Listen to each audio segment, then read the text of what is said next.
para hoy martes 27 de enero. Fíjate, el Rey de Oros. Si ayer teníamos la vibra y la acción a tope, hoy tenemos la acción un poco más tranquila, relajada.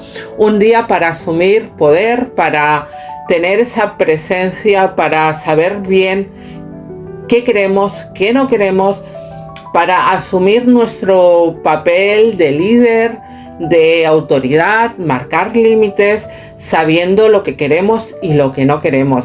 Quizás sí que hoy podemos estar un tanto perezosos o un tanto no queriendo salir de nuestra zona de confort. Ojito con eso.